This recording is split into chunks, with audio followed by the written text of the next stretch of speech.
master plunderers sa flood control. Kabilang ho dito si dating House Speaker Martin Romualdez at dating Senate President Francis Chis Escudero malapit ng kasuhan ng ombudsman. Ang balitang yan tinutukan ni Bombo Grant Hilario.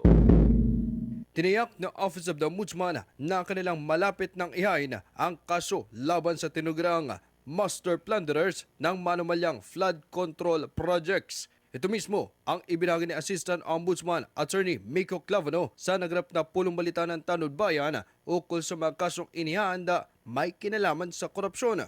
Malapit na anyang isampa o iakyat sa kaukulang korte ang kaso laban sa tinatawag na master plunderers sa anomalya ng flood control. Ayon kay Ombudsman spokesperson Attorney Miko Clavano, ang naturang dalawang master plunderers na nabanggit ay ang nagsilbing dating Speaker ng House of Representatives at former Senate President. Bukod sa dalawang matataas na dating leader ng magkabilang kongreso, hindi rin lusot na sasampa ng kaso ang ilang mga senador at kongresista. Bagamat inihayag malapit na nilang kasuhan ang mga ito, tumanggi na munang ibahagi ni Assistant Ombudsman Clavano ang tiyak na petsa kung kailan. Paliwanag kasi niya, nais masiguro ng Tanod Bayan na hindi sila matatali sa inanunsyong petsa para matiyak ang bigat ng kasong ihahain sa korte. The specific instructions is not to give a timeline to make sure that we are not bound by them, no?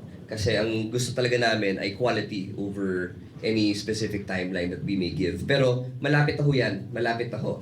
There are senators, congressmen, and yung dalawa pong masterminds nung or master plunderers na sinasabi ni Ombudsman, that's all in the works. Yung binanggit po ni Ombudsman dati, yung former Speaker and the former Senate President.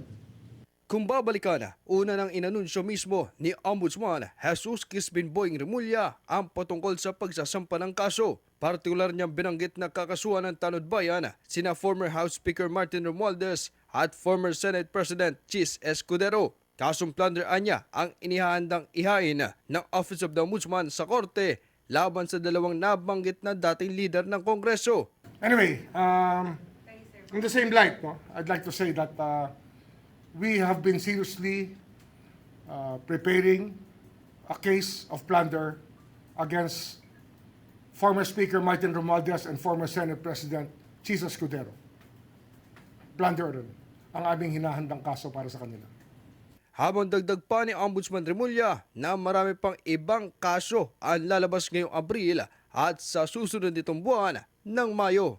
Para sa Bombo Network News, ito si Bombo Grant Hilario and this is Bombo Radio Philippines, the #1 and most trusted source of news and information. Basta Radio, Bombo! For the most trusted source of news and information, visit our website at www.bomboradio.com. Follow us on Bombo Radio mobile app, Facebook, YouTube, TikTok, and X, formerly Twitter. Like, share, and stay connected. Anytime, anywhere.